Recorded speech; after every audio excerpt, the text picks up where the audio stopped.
Few housekeeping items. We are live streaming the meeting and it's also being recorded. We would ask that if you have any kind of an electronic communication device, if you please put it on vibrate or silent. We appreciate that courtesy. We always begin the meeting with the Pledge of Allegiance. We also ask at the end of the pledge, if you remain standing, we'll have a moment of silence. There's one person we hope you'll keep his family in mind. And Brian, you might be able to help me on this just to confirm, or maybe Debbie. I saw the obituary for Gerald Senchak from Taylor Township, and I believe he was a township supervisor at one time. Is that your recollection? Okay. So if we could keep Mr. Senchak's family in our thoughts. So if you'll please rise, and Commissioner Sonata, could you lead us in the pledge? Sure. I pledge allegiance to the flag of the United States of America and to the republic for which it stands, one nation, under God, indivisible, with liberty and justice for all. Please remain standing. We'll have a moment of silence. Thank you, everyone. We have the roll call, please. Commissioner Sonata? Here. Commissioner Kennedy? Here. Commissioner Vogler? Here. We have a quorum. Takes us down. Did everybody get a copy of the agenda? I believe they're available if you all need one. Explanation of procedures to the audience. We, at our meetings, we have two opportunities for public comment. One at just a few moments from now, and then we open it back up before we adjourn. If you'd like to make a public comment, you're welcome to speak both times. If you just want to speak one of the two times, that's fine. Or if you're just here to listen, that's also fine. You're not obligated to speak, but you're welcome to. We ask if you do have comments, if you could try to limit it to about 5 minutes or so. We don't have a stopwatch up here, but we do ask for, out of respect for people's schedule. And we ask that your comments be related to county government matters. If you have a federal concern or a state concern, we recommend you talk to your federal or state legislators. If it's a local municipal concern, we suggest you talk to your city, borough, or township officials. But if it's a county-related matter, you're at the right place. So we'll get to that very shortly. We always set aside time for any of our elected row officers. They're not obligated to attend these meetings, but they're always welcome to them. Sometimes they have matters of business. But today we don't have any agenda items that pertain directly to our elected row officers, so none of them happen to be here. That takes us to public comment. If anybody wishes to comment, you can do one of two things. You're either welcome to comment from where you're sitting, or if you'd like to come up and have a seat. Either way, we're very flexible. And if you do have a comment, if you could state your name for the record, we'd appreciate that as well. So I'll open it up if anybody wishes to speak at this time. Yes, sir. Yes, hi. Good morning. Good morning, guys. Commissioners, Mr. Vanasco. I'm going to hand this to Mr. Sinato because I've already provided a copy to you, Commissioner, and you, Commissioner. Incidentally, if that's the email you sent us, we did forward it. Thank you. Oh, thank you very much. Sure. Never mind. I'm just being very with Mr. Vanasco, then he doesn't have those documents. Sure. Mr. Maresca, you're welcome to sit if you're more comfortable. Appreciate it. Certainly. Good morning. My name is Devin Ryan Maresca. I reside at 308 East Edgewood Avenue here in Newcastle, Pennsylvania. I do not attend these meetings. It's the first commissioner meeting I've attended, hopefully my last. It's very important. It's a severe issue regarding transparency. And I've copied you, Commissioner Kennedy, you, Commissioner Vogler, Mr. Sinato, you're aware. Mr. Vanasco, you were actually looped into a previous email correspondence with our county solicitor, Jason Midor, and assistant county solicitor, Emily Perotti. I have a problem with our election director, Tim Germani. And my problem is this. I file right to know requests with my local city government, and it's no secret. I'm sure everybody reads the papers. My focus is strictly city, my local municipality, not county. In my routine record observations, I had a positive dialogue and rapport with Mr. Germani up until June 22nd. May 12th, I asked him for Mayor Mark Olisco's SoFi Statement of Financial Interest from 2023. This is within the 5-year mark per state law that it should be retained and not purged. No problem whatsoever. He emailed me a PDF copy. All well and good. It got shared on social media. That is my fashion. I try to be transparent because I see many things are broken in my municipality and I try to get to the root of it. Why? After May 12th, and I'm not the only one this has occurred to, other residents, one of them being Justin Byers, and there's another one, a mayoral candidate currently, made a request for SoFis. Sorry, for SoFis, statements of financial interest.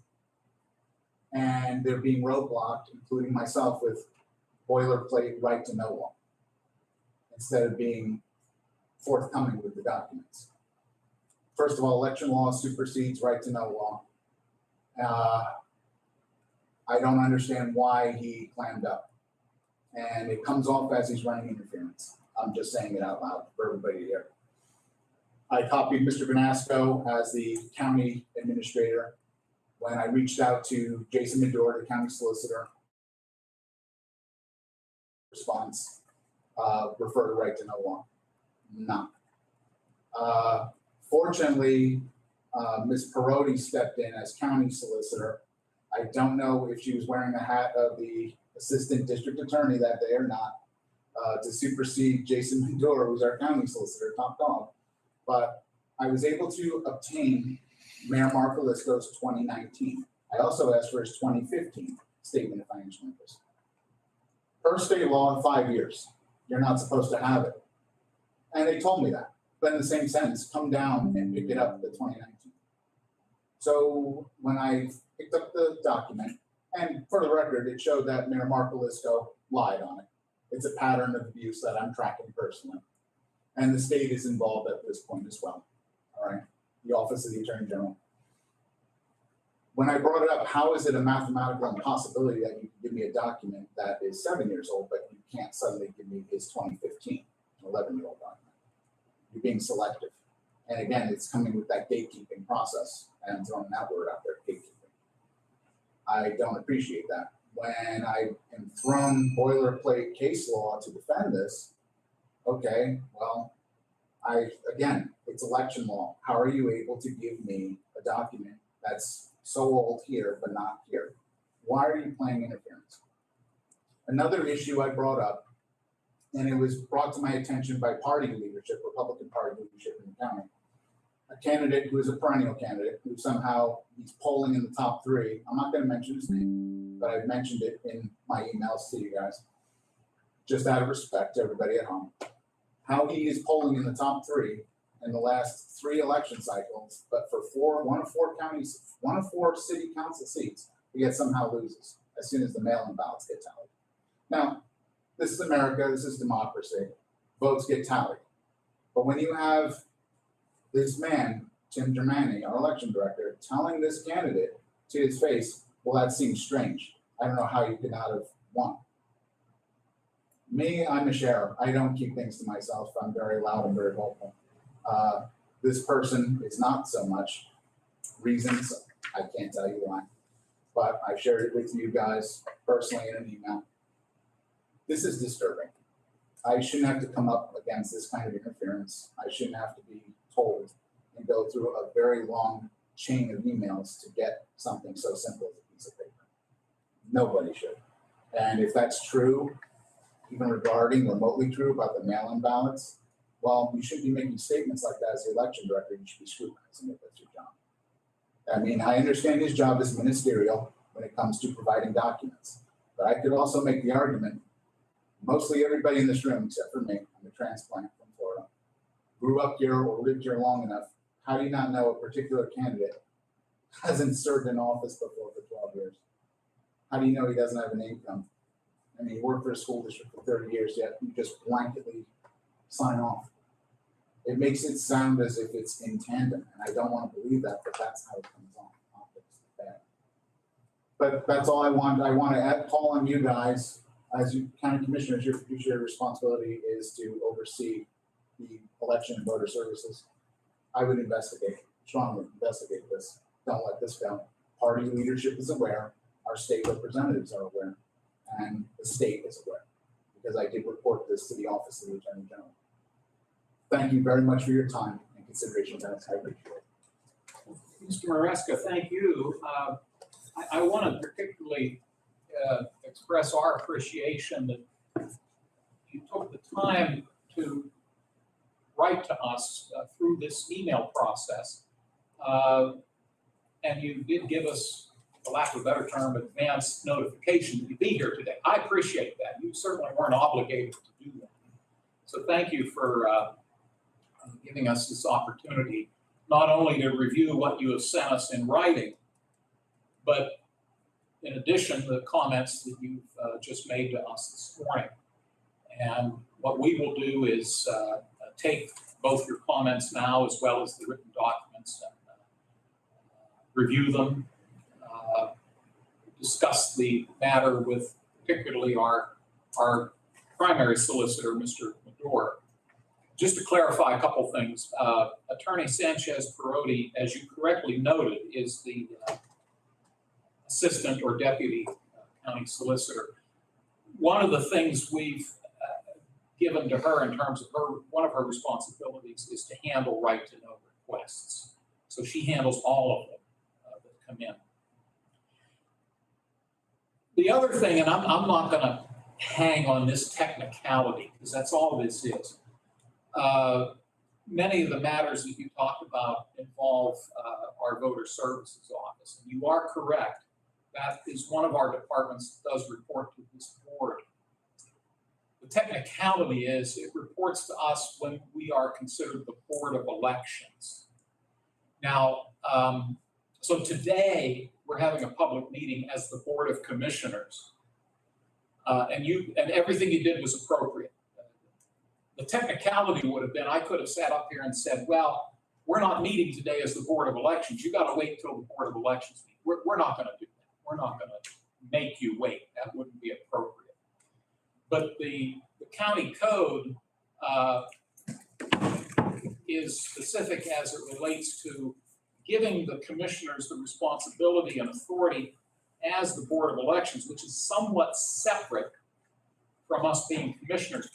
And I might add, the county code, and I'm glad they've done it this way, we are the Board of Elections unless one or both or all three of us happen to be running in that particular calendar year. Then we are required to step off of the Board of Elections.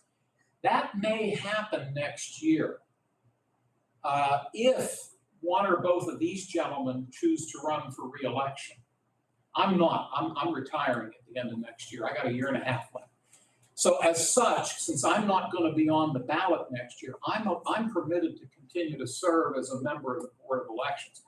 If Mr. Sonata and Mr. Kennedy, if they reach a point where they announce their intent to seek re-election, when that happens, they're required by law to no longer be on the Board of Elections. And then what happens, based on the law, is the president judge then will appoint two individuals who happen to be registered voters and residents of the county to serve as members of the Board of Elections until such time as these two gentlemen are no longer candidates.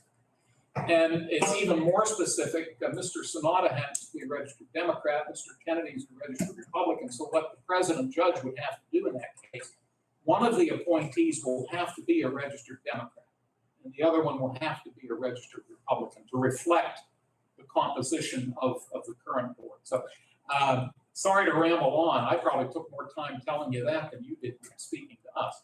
But I did want to give you a little bit of that background.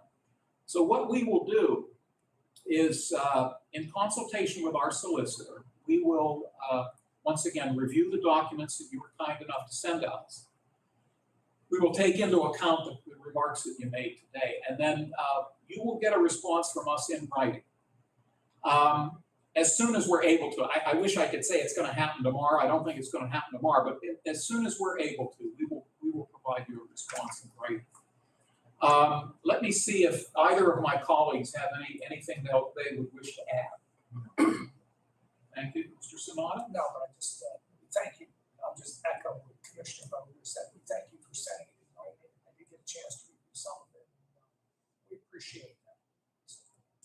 Now, as I noted earlier, Mr. Maresca, certainly you're welcome to stay for the whole meeting. Our agenda is fairly short today, and we will have another opportunity for public comment. You're welcome to speak again, if you so choose. Thank you so much. Thank you. Yes, sir. Are there other public comments at this time? And sir, you came in a little bit late. I noted that we're in the public comment period now, but before we adjourn, we will reopen for public comment. If you would wish to speak at that time, you're very welcome to. Not obligated to, if you're just here to listen, that's also fine. Thank you. Any other public comment? Thank you all. And sir, there are agendas over there if you'd like to help yourself to one. I think they're over there. Yep. Okay, that takes us to fiscal and contractual, and we do this at just about every meeting. During the course of the work week, we receive documents from the county controller's office. We list them as warrant registers. On the document, they're known as check reconciliation registers. What they are, they're a listing of all of the bills that have been paid by the controller's office. These two happen to be dated at July 2 and June 30. And they're here if anybody wishes to take a look at them. We generally accept these documents at this public meeting. So to Mr. Kennedy, Mr. Sonata, I'll give you whatever time you need to look them over. And whenever you've done that, I'd be happy to entertain a motion for us to accept these documents. I've had opportunity to look them over. Mr. Kennedy has as well. I will make a motion to accept the warrant registry. And I'll second. Thank you. Any questions? Hearing none, roll call, please. Commissioner Sonato? Yes. Commissioner Kennedy? Yes. Commissioner Vogler? Yes? Motion carried. Thank you. Also in our packet are the minutes of last Tuesday's meeting, June 30. Once again, Dan and Chris, please take whatever time you need to look them over. And once you've done that, I'd be happy to accept a motion for us to adopt the minutes. I looked them over before we come down, and I'll make that motion. I've seen them as well. I'll second the motion. Thank you, gentlemen. Any questions or concerns?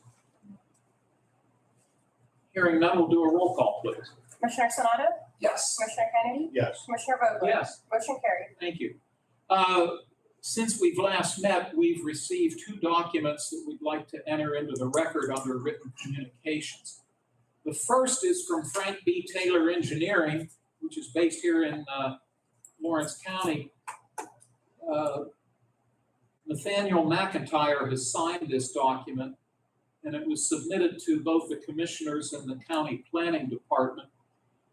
It's giving us Act 14 notification, which is required by the Pennsylvania Department of Environmental Protection. It reads as follows. The purpose of this notice is to inform you of the intent of Mr. Justin Moses to submit a notice of intent for a new national pollutant discharge elimination system general permit for discharges from small flow treatment facilities and a notice of intent for a new water quality management general permit for small flow treatment facilities to the Pennsylvania Department of Environmental Protection.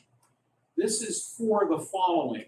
The location is 189 Lakeside Drive in Neshannock Township. Project description is a single residence sewage treatment plant to replace the malfunctioning septic system serving the existing home on the property at 189 Lakeside Drive, Neshannock Township. These documents we get quite frequently. The law requires that we be notified of them. We have no regulatory authority over this process. As the letter indicates, this is primarily between Mr. Moses, his engineer, and the Department of Environmental Protection. But we are required to be notified. And if I'm not mistaken, I would assume, and Amy, correct me if I'm wrong, more than likely a similar letter was sent to Neshannock Township, I would assume. That's our first document. The second document, final document, comes from Gibson Thomas Engineering based out of Latrobe. And it reads as follows. By the way, it's signed by Dominic Garafola, engineer's representative. The purpose of this notice is to inform you that the United Pickle Products Corporation intends to submit a national pollutant discharge elimination system permit application to the Department of Environmental Protection, excuse me, for the following project: an industrial wastewater treatment plant installation at their facility in Scott Township. The recommended plan proposes the retrofitting of an existing plant to serve as a facility to manufacture pickles and like products. Discharge of effluent from the plant will fall to an unnamed tributary to the Slippery Rock Creek in watershed 20-C in accordance with effluent limitations, monitoring requirements, and other conditions set forth by the Pennsylvania DEP. It goes on to note that written notices must be received by the municipality and the county at least 30 days before DEP may issue or deny the permit. Dan, any questions or concerns? Chris? Would one of you wish to make a motion for us to accept these two documents and enter them into the record? I'll make the motion, accept the documents. And I'll second. Thank you, gentlemen. If there's no other discussion, we'll take a roll call, please. Commissioner Sonato? Yes. Commissioner Kennedy? Yes. Commissioner Vogler? Yes? Motion carried. Thank you. Takes us to commissioner reports and comments. So we set aside time at each meeting if any of us have anything we wish to talk about or announce or report. And let's see, Mr. Kennedy, you're first today. I'll just go over a couple of things over the weekend. I was at Wilmington on Friday night and the Elwood Arts Festival on Sunday. So we made a trip around the county a little bit. Everything seemed good. The whole weekend went good in the county. So good weekend. I know Chris was a few other places, but I had family commitments. Both ends of the county, north and south. Yeah, Good. Anything else? that's it. Thank you. Mr. Sonata. I'll just have express with Commissioner Kennedy said I had the opportunity Friday night to work the booth down at Elwood City Arts Festival. Had an opportunity to spend time with Zach. How can I pronounce his last name? It's Brandis. Zach Brandis. And he's actually been there for 44 years. He's one of the original founders, involved with the organization. He's still going strong. I had an opportunity to talk to him, work with him. Two people in the booth. It was hot. It was 96 degrees, but it was nice to see some people out. And, in between the rain and everything else we had over the weekend, it made it a little more difficult to do some of those activities. But the Elwood Festival, I think, is something that's important in the community.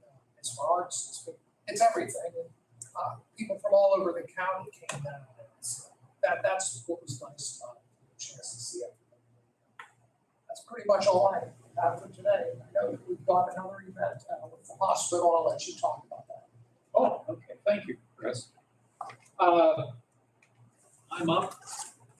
Well, all three of us actually spent time at the Elwood Festival.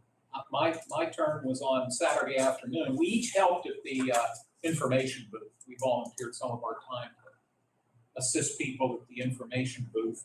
I was there Saturday afternoon. They had a nice crowd. I got there at 1. By about 3 o'clock, unfortunately, the thunderstorm started and people tended to head to their cars. But it is always a very, very nice event that they have down in the borough of Elwood City. So we appreciate that they asked us to help them out a little bit. I do want to note, and I'll mention this when we get to our announcements as well, because it's not listed on the announcements, but I appreciate that the Newcastle News did write an article in today's paper. The Lawrence County Planning Commission was scheduled to hold their regular monthly meeting tomorrow.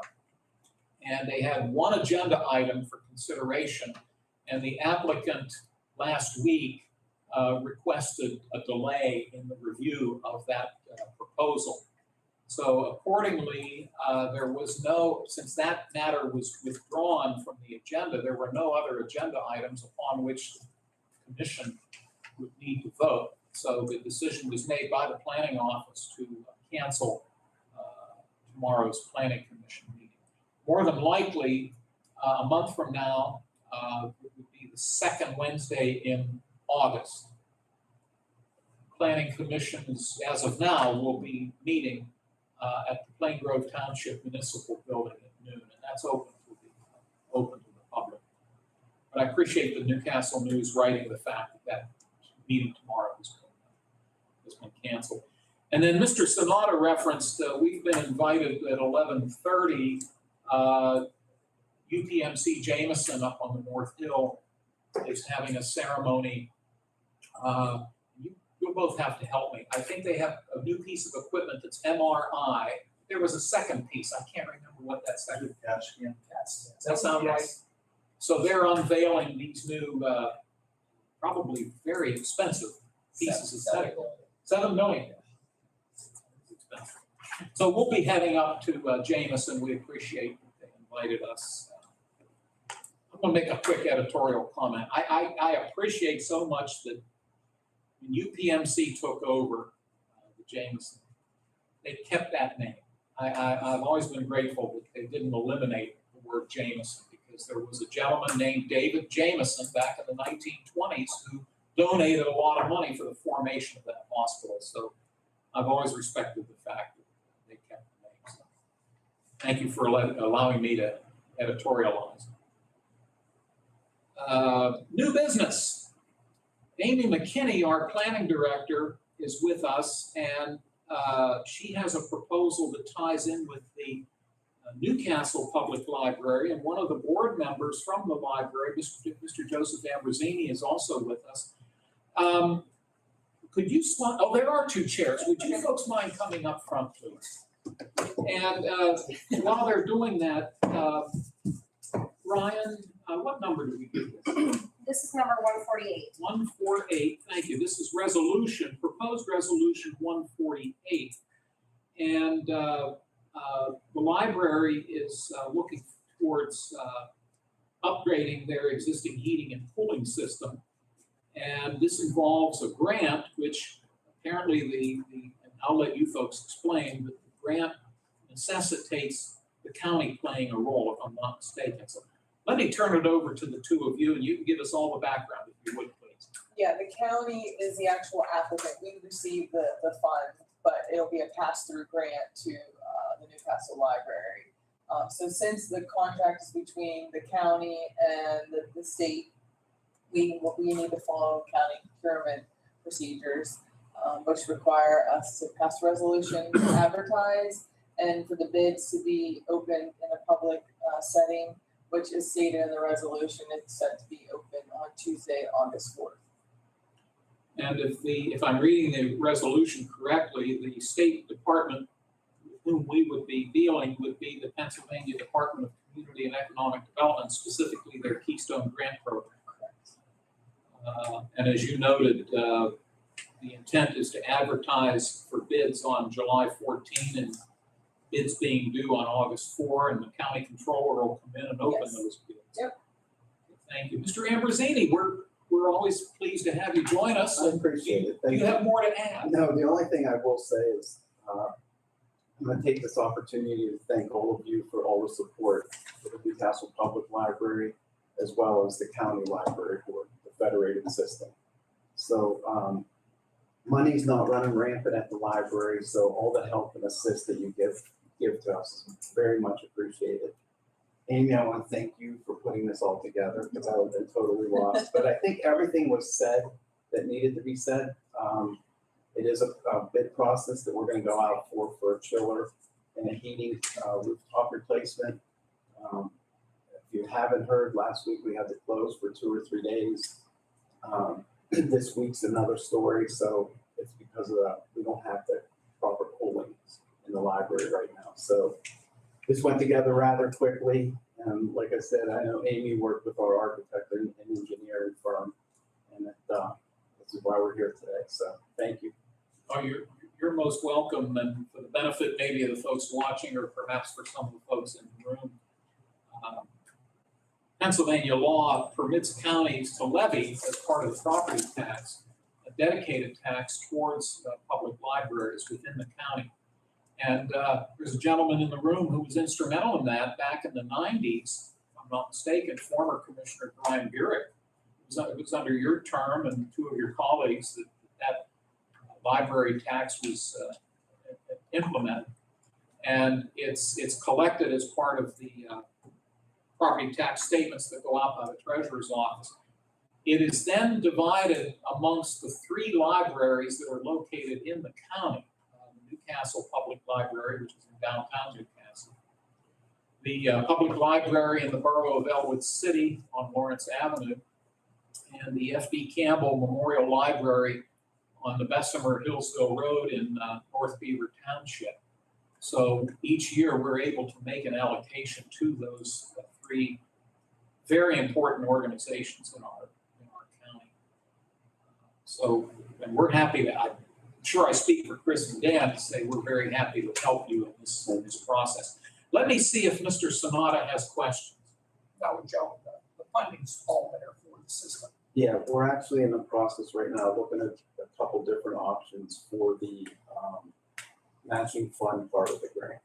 The original grant out is for 400,000, and we have to match it with 400,000. But we have 2 or 3 irons in the fire right now. One of those options are going to work. Yeah, so the funding is in place. So hopefully we'll be able to get this done Yeah. sooner rather than later. Yeah. They've been doing some improvements down there. We have been doing some improvements, and it looks nice. It's made a difference. Oh, thank you. Thank you, Chris. Mr. Kennedy. Thank you. I had a question, but it popped out of my head. So I think we've covered everything. If it comes back to me, I'll track you down, but I can't remember what it was now. This resolution will allow this process to move forward. It's resolution 148. Oh, I know what my question was. Excuse me. The match that you're obligated to provide, is it a dollar for dollar match, or can in-kind services be utilized? Dollar for dollar. It is dollar Yeah. for dollar. Okay, Yeah. so, okay. Thank you for clarifying that. Yeah. Gentlemen, if there are no other questions, could I have a motion for proposed resolution 148? I'll make that. I'll second the motion. Thank you, gentlemen. There are no other concerns. We'll ask for a roll call, please. Commissioner Sonato? Yes. Commissioner Kennedy? Yes. Commissioner Vogler? Yes. Motion carried. Thank you. Joe and Amy, thank you both. You're welcome to stay. We don't have much more to do. We're almost done. You're welcome to stay, but if you have to move along, we understand. Thank you both. And speaking of moving along, we'll go down to the next item on the agenda, which is a transfer request. The Public Defender's Office is asking for a $1,400 budget transfer from within that office's budget, coming from their contingency going into their line item of maintenance and repairs. That's the only transfer request we have. Dan, any concerns? Thank you. Mr. Sonata? None. Would one of you wish to make a motion to approve this request? I'll make a motion to approve the request. And I'll second. Thank you, gentlemen. Roll call, please. Commissioner Sonato? Yes. Commissioner Kennedy? Yes. Commissioner Vogler? Yes. Motion carried. Thank you. Couple of announcements before we go to public comment. This Board of Commissioners will meet 1 week from today, Tuesday, July 14 at 10 o'clock in this room, open to the public. The following day, Wednesday, July 15, the County Prison Board will hold its monthly public meeting at, oh, there's a mistake on the agenda. It says 10 a.m. That should read noon. The prison board meeting is at noon.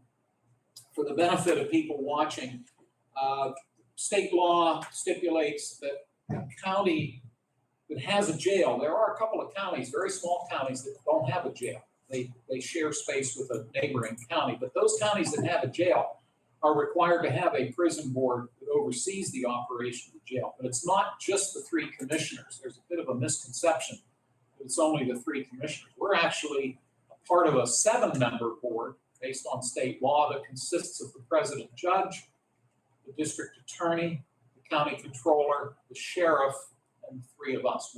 7 of us comprise the prison board. And that board meets 1 week from tomorrow, July 15 at noon in this room, open to the public. And as we noted earlier, tomorrow's County Planning Commission meeting that was scheduled at noon has been canceled. That takes us to public comment. I'll open the floor if anyone wishes to speak at this time. Yes, sir. Could you state your name for the record? My name is Kelly Smith, resident of Pulaski Township. Yes, sir. 911 center on the storms coming through. Our sirens do not go off or activated until the storm is in Wilmington. Okay, because Harrisburg does not send out anything until it's already into PA. Where on the other hand, Youngstown's already saying it's coming in and our sirens aren't activated. This last storm was a big catastrophe, and we all know the southern part of our county got hit and elsewhere. I suggest, being a former LEOC employee, some rules and some changes be made in the storm and the weather prediction. They should not have to mandate only Harrisburg because they wait until it comes into PA. They should mandate what's coming through Youngstown to protect our citizens and save lives. The earlier the notice, the more lives you're going to save in a storm like that. So that's my question. Well, and I, thank you, Mr. Smith. I actually have to ask you a question because I have to plead some ignorance.